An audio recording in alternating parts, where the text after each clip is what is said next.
You think you deserve that money? That trust fund belongs to Tiffany now. She's better than you'll ever be." The words from my stepmother's phone call pierced through me like daggers. I gripped my hotel room desk, trying to steady my racing heart. Janet's voice dripped with satisfaction as she delivered the news that she'd emptied the trust fund my mom had left me. "My name is Gabriella Mitchell, and at 28, I thought I'd finally escaped the toxicity of my family dynamics. I work in pharmaceutical sales, which keeps me traveling across the country most weeks. It should have been just another Tuesday in Minneapolis, preparing for tomorrow's client meeting. Instead, I was listening to Janet gloat about stealing my inheritance. "Thanks for letting me know," I replied calmly, my voice betraying none of the rage building inside me. I could almost see Janet's smug expression falter at my composed response. She'd expected tears, pleading, or anger, anything but this quiet acceptance. "That's all you have to say?" Janet pressed, clearly disappointed by my reaction. "Tiffany needs that money for her wedding and new house. You're just going to waste it on your meaningless sales career." I thought about my mom, who'd passed away when I was 16. She'd built a successful business from nothing and left me the trust fund to pursue my own dreams. Dreams Janet, who married my dad just 2 years after Mom died, had been trying to get her hands on ever since. "Is there anything else?" I asked, keeping my voice level. The silence on the other end was telling. What Janet didn't know was that 6 months ago, I'd had a conversation with Mr. Harrison, my mother's old lawyer. He'd warned me about some suspicious inquiries Janet had been making about the trust. Together, we'd put safeguards in place, legal protections that would make any unauthorized access not just impossible, but prosecutable. "You've always been such a disappointment," Janet spat, trying one last time to provoke me. "Your stepsister deserves this more than you ever did." I ended the call and looked out my hotel window at the Minneapolis skyline. My hands were shaking, but not from fear. Everything was documented. Every call, every attempt, every manipulation. Janet had finally overplayed her hand, and I was ready. Living with Janet was like walking on eggshells. After my mom's death from cancer when I was 16, my dad seemed desperate to rebuild our family. He married Janet just 2 years later, bringing along her daughter Tiffany, who was 13 at the time. The tension was immediate and suffocating. My mom had built her pharmaceutical consulting business from scratch, working tirelessly to ensure my future was secure. The trust fund she left me wasn't just money, it was her legacy, her way of protecting me even after she was gone. But Janet saw it differently. To her, it was an unfair advantage I had over Tiffany. "Your mom wouldn't want you to be so selfish," she'd say, trying to guilt me into sharing the inheritance. "We're all family now." But we weren't family, not in the way that mattered. While my dad buried himself in work to cope with his grief, Janet systematically worked to push me to the sidelines. Tiffany became the star of our household. Every achievement, no matter how small, was celebrated lavishly. Meanwhile, my academic scholarships and business school acceptance went practically unnoticed. Janet made sure my dad only saw what she wanted him to see. The real wake-up call came during my college graduation. I'd finished top of my class, landed a prestigious job, and done it all while working part-time. My dad couldn't make it because Tiffany had a minor cold. "She needs her father right now," Janet had insisted. That's when I knew nothing would ever change unless I changed it myself. I moved out the next day and focused on building my career. The trust fund stayed untouched, not because I didn't need it, but because accessing it meant dealing with Janet's interference. Every time I visited home, she'd make snide comments about my privileged position, how Tiffany struggled without the same advantages. 6 months ago, when Mr. Harrison called to warn me about Janet's inquiries, everything clicked into place. She'd been playing a long game, waiting for the right moment to strike. But I wasn't that vulnerable 16-year-old anymore. I was my mother's daughter, and I'd learned from the best about protecting what was mine. The trust fund wasn't just about money. It represented everything my mom had worked for. Sitting in my hotel room that evening, I pulled out the small photo I always carried of her. She was smiling, confident, the kind of woman I'd always aspired to be. The trust fund was meant to be my safety net, my chance to take risks and build something of my own, just like she had. I dialed Mr. Harrison's number, my fingers steady despite the anger still coursing through me. He answered on the second ring, his voice familiar and reassuring. "Janet finally made her move," I said, cutting straight to the point. "She claims she's transferred everything to Tiffany." "I was expecting this," he replied. "I got an alert about attempted access to the account this morning." "Don't worry, Gabriella. The additional security measures we put in place worked exactly as planned. Every attempt was logged and documented." I let out a breath I hadn't realized I was holding. "So, nothing's actually been transferred?" "Not a penny," he confirmed. "But we've got her dead to rights on attempted fraud. The documentation is bulletproof. Would you like me to proceed with the next steps?" I thought about all the years of manipulation, the snide comments, the way Janet had slowly poisoned my relationship with my dad. She'd been so confident in her plan, so sure of her control over the situation, that she hadn't even considered I might be 2 steps ahead. "Yes," I said firmly. "It's time to end this. Send the evidence to the family lawyer and copy my dad on everything. I want him to see exactly what his wife tried to do." "Consider it done," Mr. Harrison said. "And Gabriella, your mother would be proud. She always said you were smarter than anyone gave you credit for." After hanging up, I opened my laptop and booked an earlier flight home. My client meeting would have to wait. I had a family matter to attend to, and this time, I would be the one in control. I landed in Boston the next morning, the autumn air crisp and biting. My dad's house, the one I grew up in, looked exactly the same, but something felt different. Maybe it was me. I'd called ahead to let him know I was coming, but I hadn't mentioned Janet's phone call. Some conversations needed to happen face to face. I found them all in the living room. Dad, Janet, and Tiffany. Janet's smug smile faltered when she saw me walk in, replaced by confusion at my calm demeanor. "Gabriella," my dad started, looking concerned. "I didn't expect you until later. Is everything okay?" "Actually, Dad, we need to talk." I pulled out my phone and the file Mr. Harrison had sent over yesterday. Janet called to tell me she'd emptied my trust fund and given everything to Tiffany. "I thought you should see exactly what happened." Janet's face went pale. "I was just trying to help Tiffany." "Don't." My voice was steel. "Every attempt you made to access the account was documented. Every call, every forged signature, every manipulation. It's all here." I handed my dad the file. His hands shook as he read through the papers, his expression darkening with each page. "Janet, what did you do?" His voice was barely a whisper. "She's lying." Tiffany jumped in, her face red. "She's always been jealous of me." I pulled out another document, the complete trust fund statement.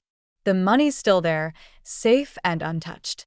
Janet's attempts to transfer it failed because I was warned about her plans months ago. I took precautions. "Precautions?" Janet spat. "You set me up." "No," I replied calmly. "I protected what was mine, just like my mom taught me to do." The silence in the room was deafening as my dad read through each document, every manipulative email Janet had sent to the bank, every forged signature attempt, every calculated move she'd made to steal my inheritance. It was all there in black and white.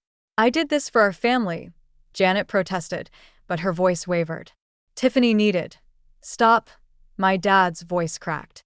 "Just stop, Janet.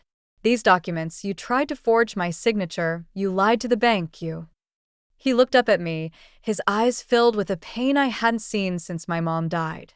"Gabriella, I had no idea." "Of course you didn't," I said softly. Janet made sure of that.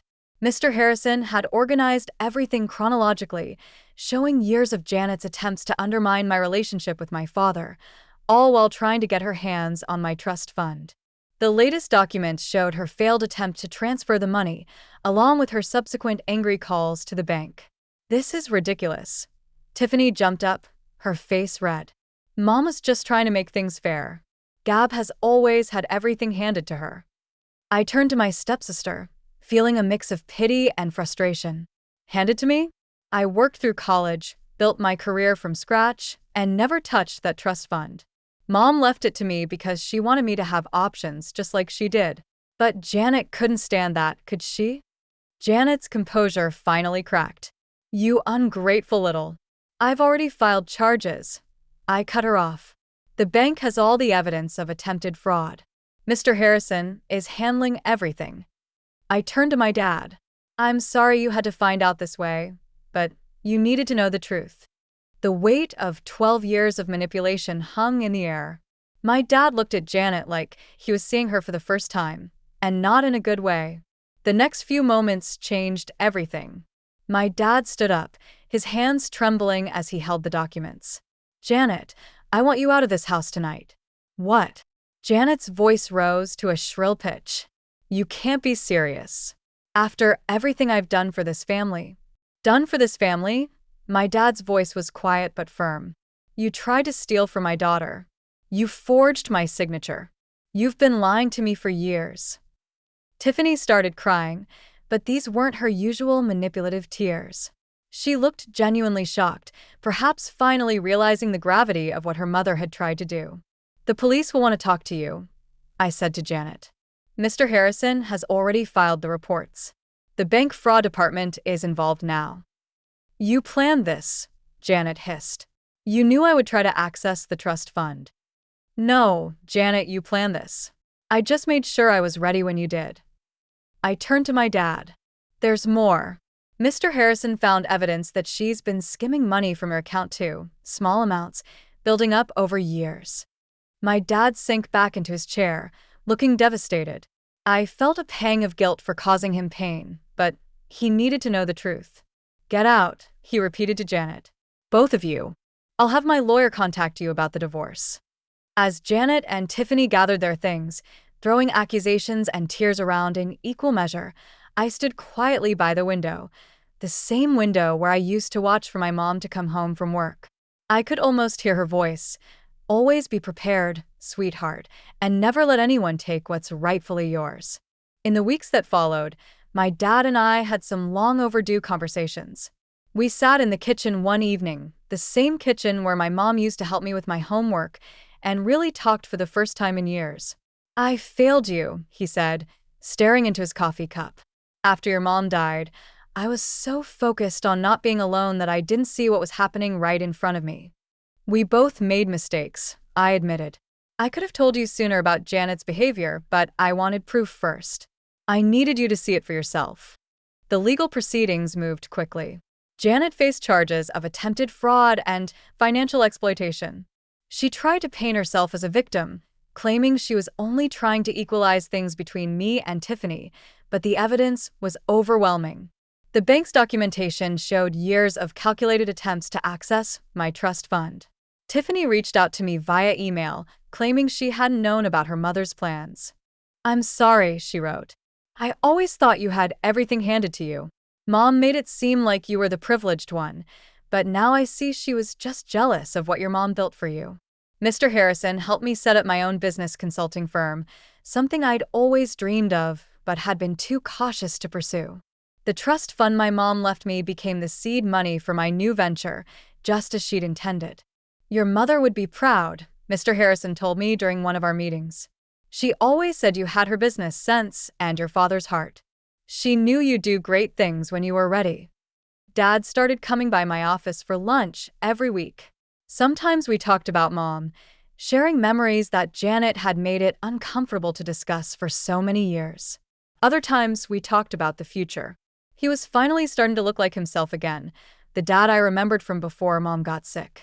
You know what your mom used to say about you? He asked one day. She said you were like a diamond. Pressure just made you stronger. Life took on a new rhythm. My consulting firm grew quickly, attracting clients who appreciated my direct approach and industry knowledge. I hired a small team, including Sarah, a brilliant analyst who reminded me of my mom. Same drive, same determination to prove herself. Janet's trial ended with a plea deal. She avoided jail time but had to pay significant restitution and was banned from working in any financial capacity. The last I heard, she'd moved to Arizona to live with her sister. Tiffany stayed in Boston, working as a teacher's assistant. We kept minimal contact, mainly through occasional emails. Dad threw himself into rebuilding our relationship. He started sharing stories about my mom that he'd kept buried for years, how they met at a business conference, their early struggles to start her company, the late nights planning their future. Each story helped heal a little piece of what we'd lost.